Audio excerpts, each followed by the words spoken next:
Good morning dear students.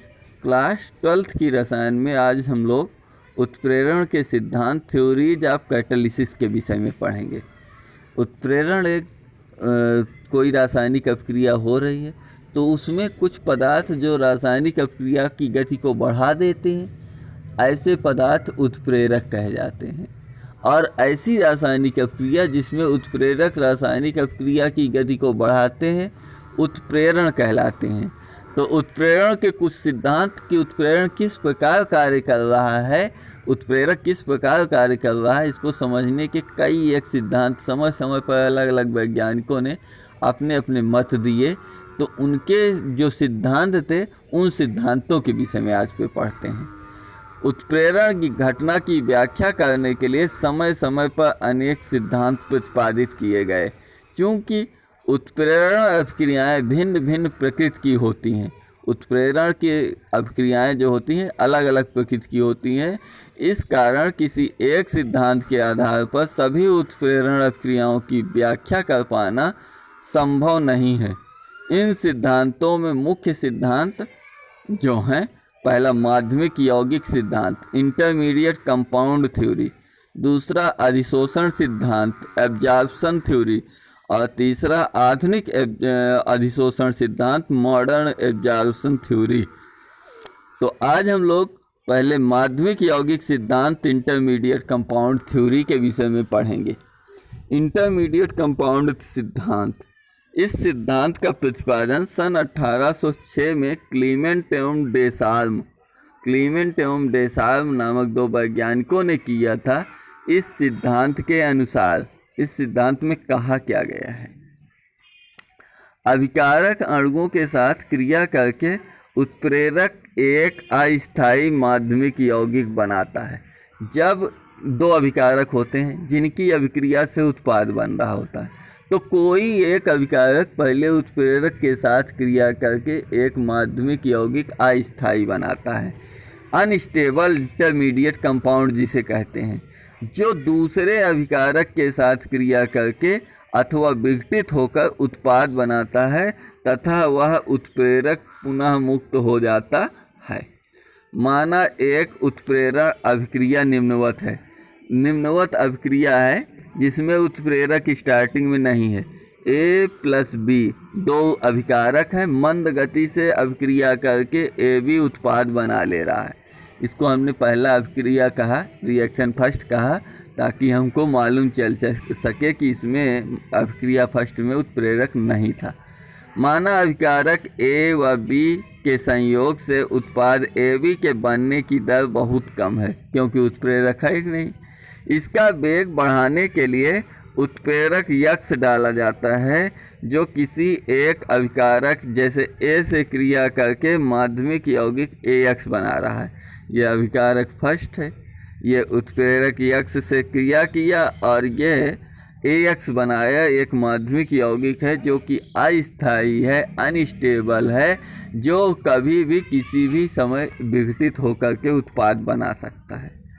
अब बना माध्यमिक यौगिक दूसरे अभिकारक B से क्रिया करता है और उत्पाद AB का निर्माण कर रहा है, तथा उत्प्रेरक यक्स मुक्त हो जाता है।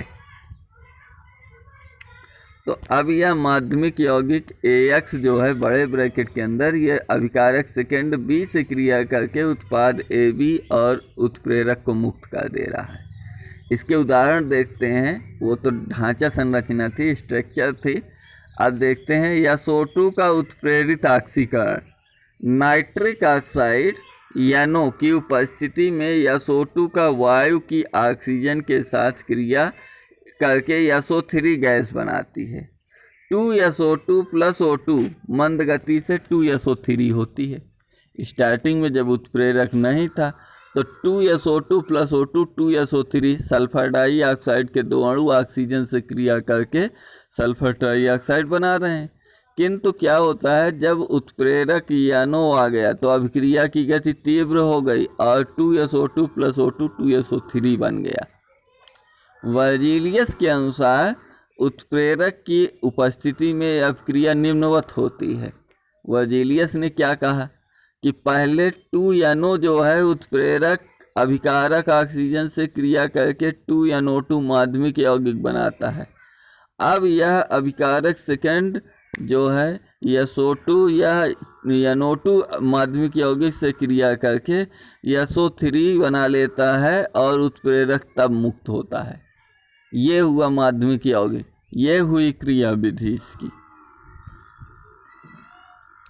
तो आगे देखते हैं characteristic of intermediate compound theory. Intermediate compound theory के कैरेक्टरिस्टिक क्या है, इसके लक्षण क्या है, इसकी विशेषताएं क्या है। तो इसके कैरेक्टरिस्टिक, इसके लक्षण के विषय में देखते हैं। तो पहला है, यह एक समांगी एवं विषमांगी उत्प्रेरण की क्रिया विधि को स्पष्ट करता है। जो माध्यमिक यौगिक सिद्धांत है यह समांगी एवं विषमांगी उत्प्रेरण की क्रिया विधि को स्पष्ट करता है। सेकंड है, कुछ उत्प्रेरित अभिक्रियाओं में अभिक्रिया की दर उत्प्रेरक की सांद्रता के समानुपाती होती है। उत्प्रेरक कितना सांद्र है, कितना गाढ़ा है, सांद्रता मीन्स गाढ़ापन। कुछ उत्प्रेरित अभिक्रियाओं में अभिक्रिया की दर उत्प्रेरक की सांद्रता के समानुपाती होती है, जिसे इस सिद्धांत के द्वारा स्पष्ट किया जा सकता है कि कितना सांद्र है और कितना कम सांद्र है। थर्ड है, यह सिद्धांत उत्प्रेरक की विशिष्टता, स्पेसिफिसिटी कि कौन सा विशेष उत्प्रेरक इसमें कार्य करेगा, किसी विशेष अभिक्रिया में कौन सा उत्प्रेरक कार्य करेगा, इसको यह सिद्धांत बताता है। और फोर्थ नंबर है, यह सिद्धांत इस तथ्य की व्याख्या करता है कि अभिक्रिया में उत्प्रेरक रासायनिक रूप से अपरिवर्तित क्यों है। उत्प्रेरक जो है रासायनिक रूप से अपरिवर्तित क्यों रहता है, यह सिद्धांत ही बताता है। लास्ट नंबर है, उत्प्रेरक की सूक्ष्म मात्रा की आवश्यकता की व्याख्या इस सिद्धांत से स्पष्ट की जा सकती है कि सूक्ष्म मात्रा की आवश्यकता क्यों होती है। अब माध्यमिक यौगिक सिद्धांत की कमियां, drawback of intermediate compound theory. ये माध्यमिक यौगिक सिद्धांत जो प्रकाश में आया, जिसके अनुसार हमने सारे उत्प्रेरित रासायनिक अभिक्रियाओं को क्रिया करवाया, इसकी कुछ कमियां थी, उसके कुछ ड्रॉबैक थे, उनके विषय में देखते हैं। अनेक उत्प्रेरित अभिक्रियाओं में माध्यमिक यौगिक बनने का प्रमाण न मिलने के कारण इसकी व्याख्या नहीं की जा सकती। माने कि कुछ ऐसी रासायनिक अभिक्रियाएं हैं जिसमें माध्यमिक यौगिक नहीं बन पा रहा है, उनकी व्याख्या नहीं की जा सकती थी। अब इसके पश्चात देखते हैं सेकंड नंबर, यह सिद्धांत उत्प्रेरक वर्धक उत्प्रेरक विष की व्याख्या नहीं करता है। माध्यमिक यौगिक सिद्धांत ये नहीं बताता कि उत्प्रेरक वर्धक क्या होता है, उत्प्रेरक की सक्रियता को जो बढ़ाता है, और उत्प्रेरक विष क्या होता है जो उत्प्रेरक की सक्रियता को नष्ट कर देता है। इनके विषय में इसमें कुछ नहीं बताया गया है।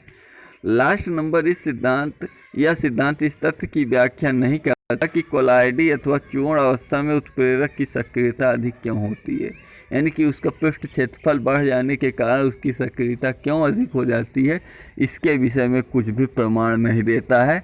अतः ये थ्योरी फिर आपकी गलत साबित हुई, कम सही साबित हुई, जिसके परिणाम से दूसरे सिद्धांत, अधिशोषण सिद्धांत और आधुनिक अधिशोषण सिद्धांत जैसे सिद्धांत प्रकाश में आए। और उन सिद्धांतों के साथ हम कल फिर से आएंगे। तब तक के लिए जय हिंद।